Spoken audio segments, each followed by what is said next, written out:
Welcome to Leadership from the Heart, the podcast that dives deep into the world of operational focused leadership.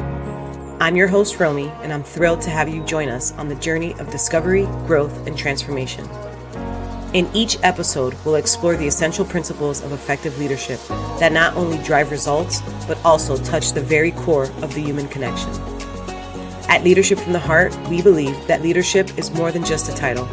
It's a commitment to inspire, empower, and guide with authenticity and compassion. Welcome back to another episode of Leadership from the Heart. I'm your host, Romy, and today we're diving into a topic that plagues leaders from all walks of life: fear. As an ops person, I like processes, and I believe in building processes from the root cause. So we'll first explore the origins of fear, then the 5 common fears that leaders face, the reasons behind them, and practical steps to overcome them. So let's get into it. What is fear and where does it come from? It's said that the root of fear can be traced back to our evolutionary history and our biological fight or flight response. This primal response to perceived threats is hardwired into our brains and bodies as a survival mechanism. When faced with fear, our bodies release stress hormones like adrenaline, which prepare us to quickly respond to the threat. Fear is also influenced by psychological and social factors. It can be learned through experiences and conditioning, and it can be shaped by cultural norms, upbringing, and personal beliefs. Additionally, fear can be triggered by the unknown, uncertainty, and the anticipation of negative outcomes. In summary, the root of fear has both evolutionary and psychological origins, and it serves the purpose of protecting us from potential harm and danger. Before we get into the top 5 fears that leaders face, I'd like to get a little woo-woo with you guys for a little bit and mention that I believe that fear is an illusion that feels very, very real. But for most of us, fear lives inside of our minds more than it lives in our reality. Fear is also universal and a natural human emotion that, when understood and managed, it can serve as a catalyst for professional and personal growth. It often stems from the unknown or perceived threat, but acknowledging it and confronting these fears can lead to valuable insights and resilience, including transformational change. Embracing fear as part of one's life journey and using it as a motivator for positive action can be a powerful force for self-improvement and achievement. While conducting the research for the top 5 fears that leaders face, the fear of failure, the fear of rejection, the fear of conflict, the fear of delegation, and of course, the infamous imposter syndrome. So let's begin with the fear of failure.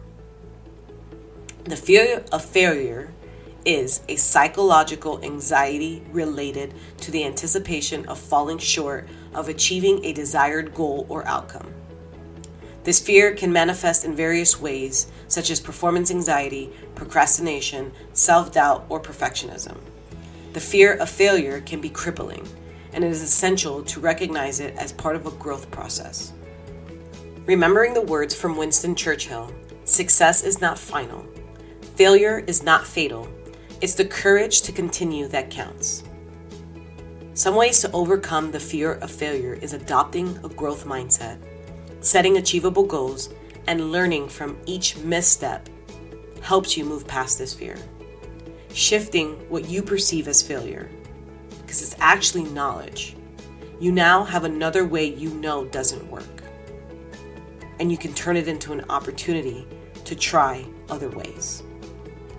Accept that failure is a natural part of growth and progress and developing your resilience and growth mindset. Some life coaches would call this failing forward.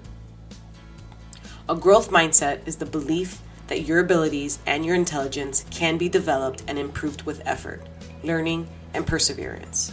People with a growth mindset see challenges and failures as opportunities to learn and grow, rather than indicators of their limitations. They believe that with hard work and dedication, they can become better at anything they choose.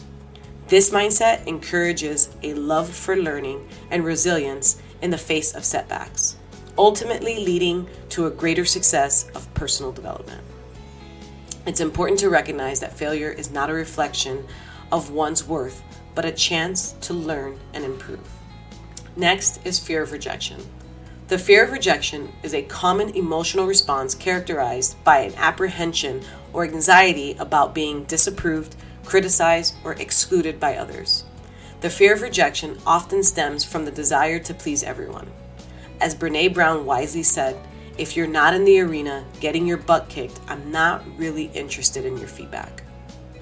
Overcoming the fear of rejection involves building self-esteem, resilience, and realizing that rejection is not a reflection of one's intrinsic worth. It's a normal part of life, and with the right perspective, it can be seen as an opportunity for personal growth and learning. Boosting your self-esteem is about learning how to feel good about yourself and believe in your worth. Here are 6 actionable steps I've taken to increase my own self-esteem. Positive self-talk is the first and most important. Speak to yourself like you would a friend. Replace the self-criticism with self-encouragement. Number 2, set achievable goals. Start with something small and work your way up. When you accomplish something, even if it's minor, celebrate it. Number 3, accept compliments. This one was a toughie, but when someone gives you a compliment, accept it graciously. It's a reminder that others see your value.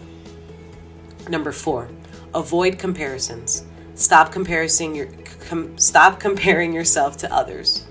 You are unique and you have your own strengths and qualities. Number 5, take care of yourself. Eat well, exercise, get enough sleep. When you feel good physically, it can positively impact your self-esteem. And number 6, self-acceptance. Embrace your flaws, your imperfections. They make you who you are, and that's something to be proud of. Next is the fear of conflict. The fear of conflict, often referred to as conflict avoidance or conflict aversion, is an apprehension or anxiety about engaging in confrontations and disagreements or having difficult conversations. While conflict is inevitable, it doesn't have to be destructive. Leaders like Mary Barra, the CEO of General Motors, have demonstrated how embracing constructive conflict can lead to innovation.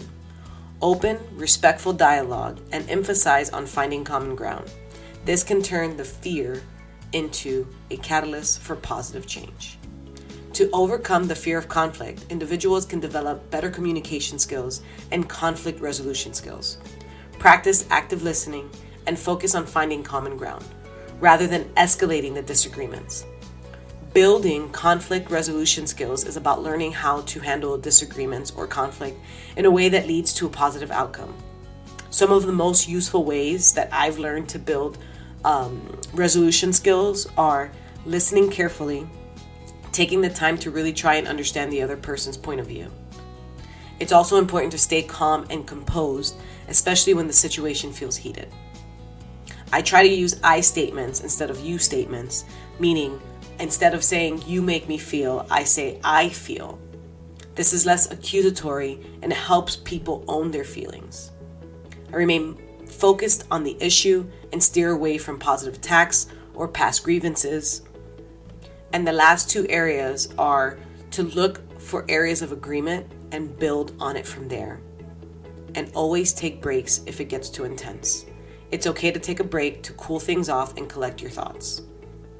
Recognize that constructive conflict can lead to better solutions, improved relationships, and personal growth, thereby mitigating negative aspects of this fear. Next is the fear of delegation. The fear of delegation, often referred to as delegation anxiety, is the apprehension or the reluctance to entrust tasks or responsibilities to others. Delegation can be a challenge for leaders who suffer from perfectionism, lack of trust, loss of control, the fear of blame, overload, and insecurities.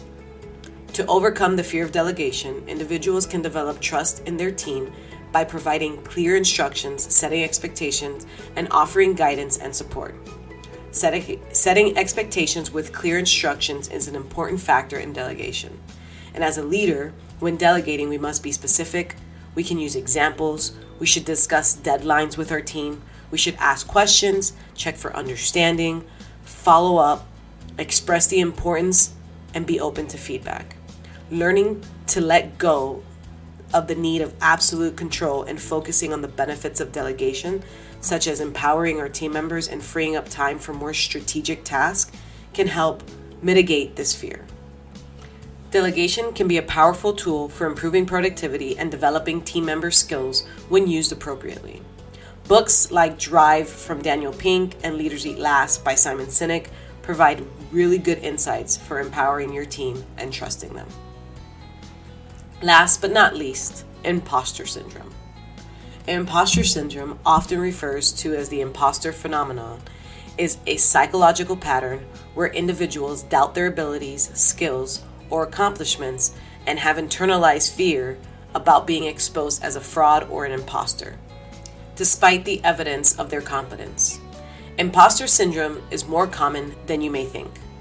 It's important to remember the words of Maya Angelou, and I quote, "I've written 11 books, but each time I think, they're gonna find out now. I've run game on everybody, and they're gonna find me out." Overcoming imposter syndrome often requires self-awareness, self-compassion, and reframing negative self-beliefs. Leaders can enhance their mindset and boost their self-esteem by practicing several key strategies. When you catch yourself thinking something negative about yourself, like "I'm not good enough," ask yourself if there's evidence to support it, because I bet you often there's not.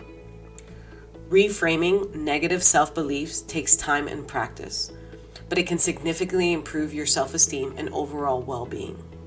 It's about changing your inner dialogue and being more supportive and positive. We've mentioned before, but developing a growth mindset, as advocated by psychologist Carol Dweck, it involves embracing challenges, viewing setbacks as opportunities to learn, and increase a belief in personal development. Leaders should prioritize self-awareness, understanding their strengths, their weaknesses, and seeking feedback to continually improve. As mentioned before, building self-esteem involves setting and achieving small goals, celebrating those accomplishments, and engaging in positive self-talk. I began building my confidence by habit stacking and beginning to believe in myself again. The book Atomic Habits is a great resource to get back to basics of how to build habits. Jane Clear reminds us of how simple habits are. For example, if you want to begin reading daily, Clear suggests starting with 1-minute read habit a day, placing your book in a place that serves as a visual cue to read, and set the timer. And while it's perfectly fine to read beyond that minute, the timer is fixed to 1 minute. And once that timer goes off, your mission is complete. It's time to acknowledge and congratulate yourself for this achievement. This gradual process is retraining your brain to trust in your abilities again. And as you gain momentum in your reading habit, you can start incorporating other small habits. And before you realize it, you'll be stacking habits while boosting your self-confidence. And as we wrap up today's episode, leaders should focus on self-care, including physical health, mental well-being, and work-life balance to maintain a strong, confident mindset. Build your support network, celebrate your achievements, and seek mentorship or coaching to reinforce your confidence. And I want to leave you guys with a thought from Eleanor Roosevelt. You gain strength, courage, and confidence by every experience in which you really stop to look fear in the face. Remember that fear is a part of leadership, but with the right tools and the right mindset, you can transform it from a barrier to a stepping stone. Thank you for joining us on today's episode. If you found this episode valuable, please share it with your network. As always, stay fearless in your leadership journey, and we'll be back soon with more insights and inspiration. Thank you for joining us on another episode of Leadership from the Heart. We hope that you've gained valuable tools and inspiration to transform your leadership approach and create lasting impact within your organization. If you enjoyed today's episode, please be sure to subscribe, rate, and review our podcast. Your feedback means the world to us, and it helps us reach more aspiring leaders like you. Remember, leadership is a journey, and it's one that we're all on together. So until next time, lead with purpose, lead with empathy, and lead from your heart. This is Romy Montperouse, signing off, reminding you that your leadership has the power to shape a brighter future for all.